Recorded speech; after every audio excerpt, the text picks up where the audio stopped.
All right, today I want to talk about leveraging market signals for maximum returns. This is really what caused me to start the multiple discriminant analysis research that I've done and that I'm sharing publicly. And it started off with looking at the most profitable anomalies in the stock market and figuring out how to leverage those. Then I'm going to reveal the process and methods to produce the best signals. You're going to see a little bit more of this detail here as part of my research. And then I'm going to show you how we leverage the signals to get maximum returns in the stock market. The first thing I did was I went through hundreds of research articles and financial journals to find out what are the most profitable anomalies and how do we capture them. These are just some examples. The price earnings announcement drift, the size effect, the liquidity effect, pre-FOMC drift, seasonal effects, election year effects, accrual effects, and so on. What I needed to do was to develop a way that would highlight the strongest signals from each of these different anomalies. And I went about it first by looking at, what are the anomalies? And they're empirical results that seem to be inconsistent with maintained theories of asset pricing behavior.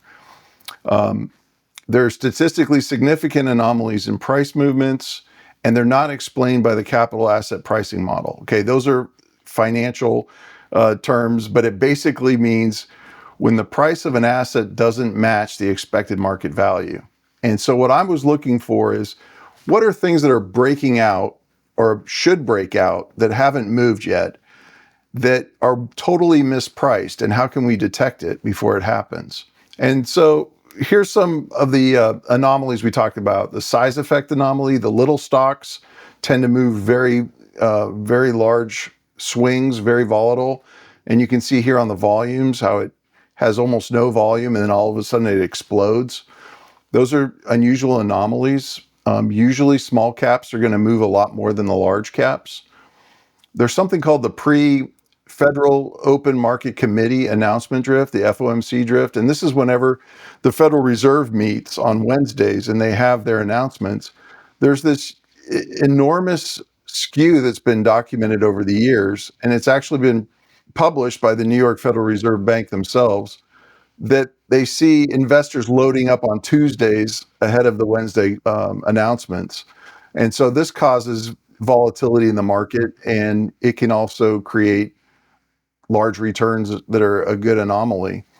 This is somebody analyzing the anomaly of the Federal Open Market Committee drift by just taking out, if you took out the day of and the day before, so the Tuesday and Wednesday of each week from this anomaly, you'd see a 52% difference by just removing those 2 key days where people load up ahead of the Fed meetings. So clearly the Fed has a huge impact on what investors are going to do and how they react. So that's another anomaly. There's a liquidity effect anomaly. Small caps are liquid. That tends to create price problems where there's not as much trading occurring. And so there can be gaps and swings in the prices where they're not getting the most efficient price.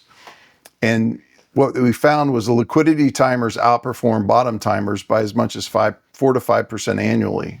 Basically, investors are looking for a premium for less liquid stocks. So they're willing to pay more to see it move in a larger swing. Again, it's another anomaly. This is an example of it illustrated. You can see where the volume picked up. It's a very illiquid stock, and suddenly the price exploded higher. You don't know when this is going to occur, and so that was another anomaly that I wanted to investigate. The other related to it is money flow in and out of equities, and I like to think of the stock market as water, and you have these different flows. You can be in a really good stock, illustrated here by a nice sailboat, but if all the money flow goes out of the markets, you're stuck in the mud, and you don't want to be caught like that when the outflows occur.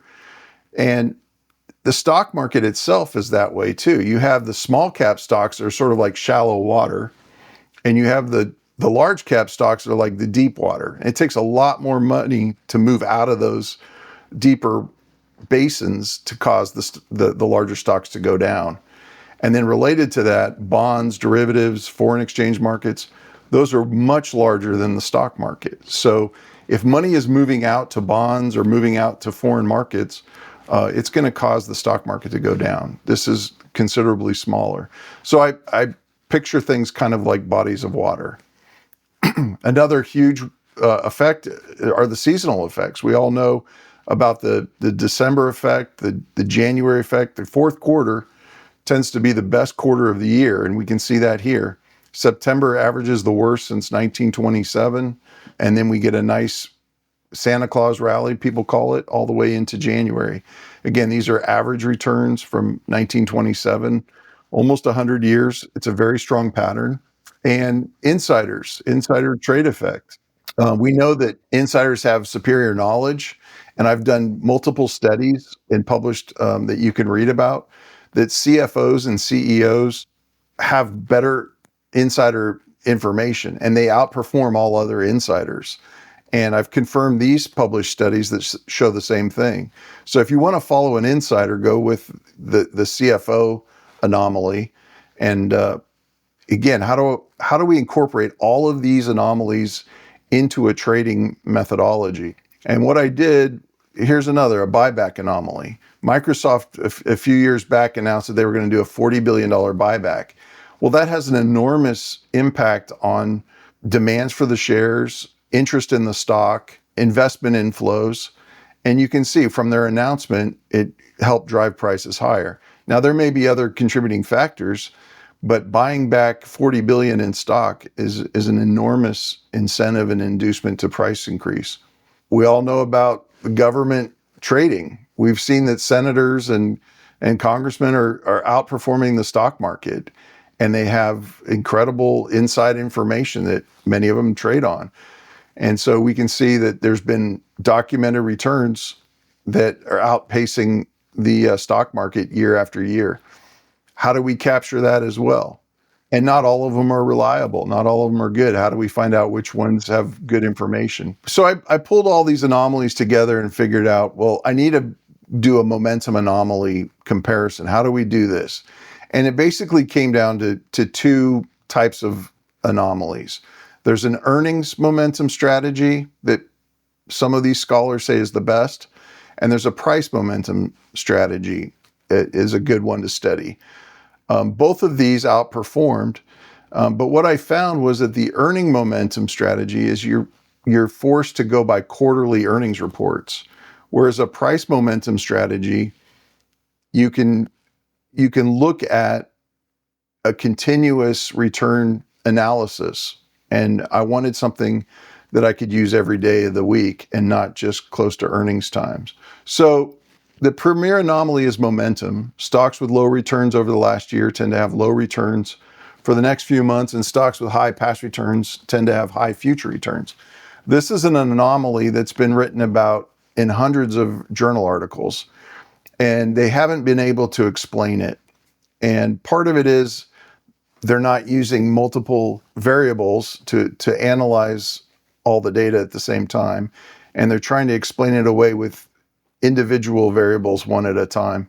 Anyway, we come down to the price performance momentum and the earnings announcement momentum as the key, the ones that I wanted to focus on. This is another way that the stocks are manipulated. We have natural and normal momentum models, and we have things that are illegal, but they're in the market. And so the SEC shows that over 4,000 litigation requests were conducted from 2003 to 2012. And it comes down to different schemes. There's securities fraud, there's financial statement fraud, insider trading, pump and dump, poop and scoop, short and distort. There's all these models out there where people are trying to get the best price and change the price for others. An example of this is a billionaire, Philip Frost, who was charged for making more than 27 million in stock trades for over 5 years by doing a pump and dump scheme, getting people to buy into stocks that were really not good. Again, those are all factors that are in the marketplace and have an important effect on price.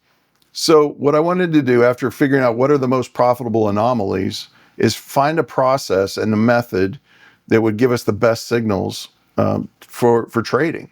There are so many things that you can trade on. You could just use one of those models and trade on it all the time. But how do we leverage that? And that comes back to my doctoral study, where I was looking at the positive momentum, negative reversals, positive reversals, and negative momentum. And if there was a way to sort out stocks into different characteristics for performance. So what I looked for was intrinsic characteristics that would help us sort stock momentum conditions. What I did was I took 24 variables and I broke them into these 7 segments, ranging from negative reversal, no momentum, to negative acceleration, to negative momentum, to positive reversal, to no momentum, to positive acceleration and positive momentum. And across this spectrum, I ran a simultaneous test of 24 variables. Since then, I've done over 75 variables and enhanced the model, but I wanted to keep the scope manageable in the beginning. And I classified it into these groups, and these were the rules that I used for reversals: 10% weekly changes, plus or minus 5% weekly changes, and acceleration greater than 5% weekly. So, this can be adjusted, but this was the baseline for my sorting. And then I classified them here into 7 categories. And what I found was, over the time period, this is the returns for each of the category groups, with the reversals and the acceleration and their mean performance for each month and each week. So it told me right away that I can definitely classify it. And what are the variables that we would use? Well, I used a multiple discriminant analysis test that I borrowed from Altman and Taffler. They used it for 2 variables to try and figure out, is a company going to go into bankruptcy or not? And that was just a 2 variable approach to it, but it was very powerful for a bankruptcy model, and it's still used today. I expanded it, like as I said, to 24 variables.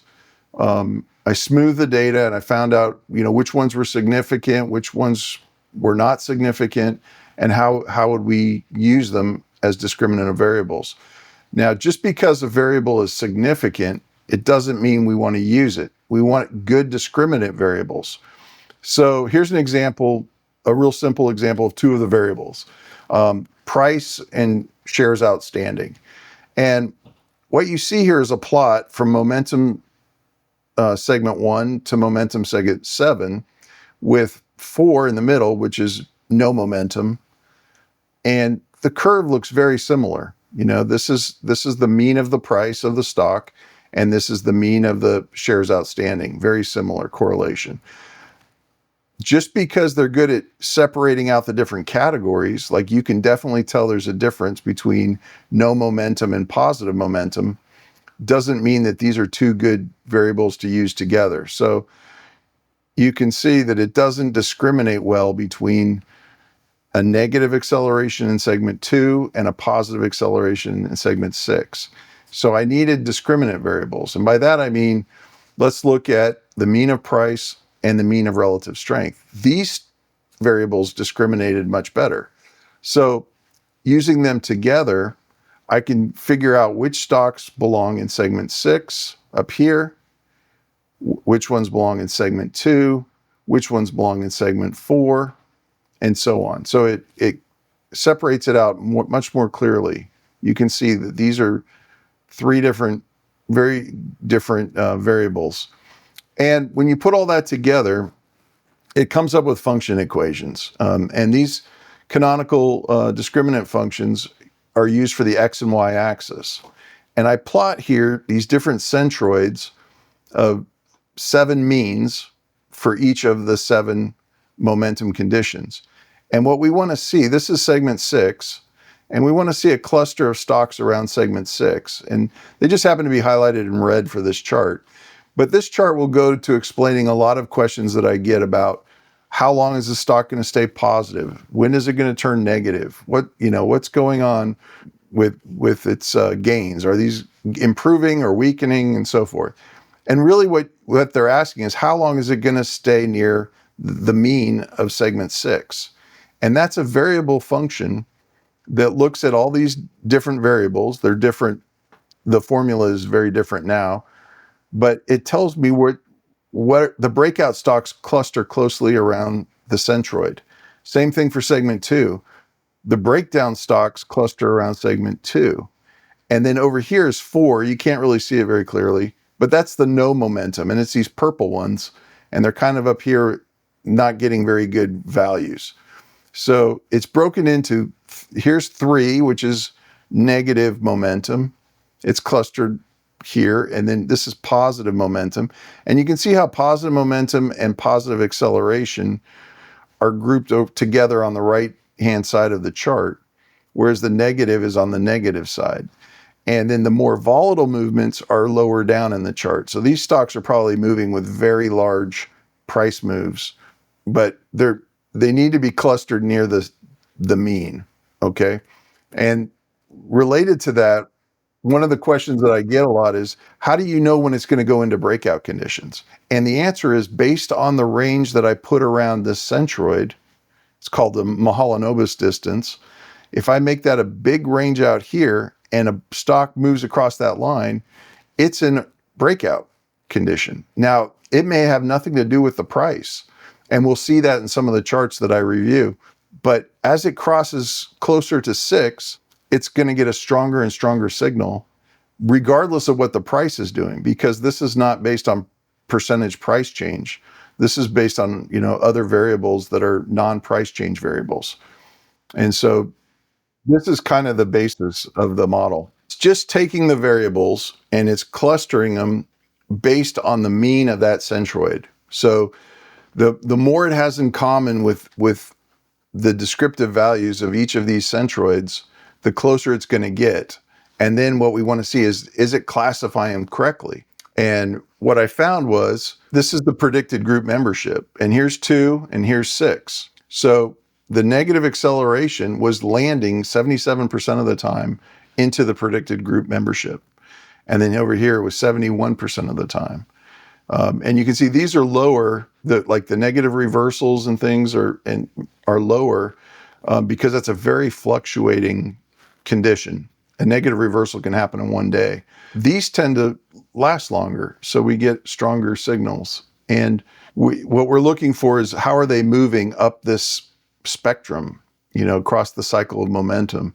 Are they going from no momentum higher and higher into positive momentum? And so what you see here is the chance probability, just a random sampling of guessing where a stock will be, is 14.3%. This is hitting it with 58.4% accurately, which is more than 5 times greater than chance for some of these segments. So it definitely works. And we've been testing it now for going on to 9 years, and it's been beating the market every year.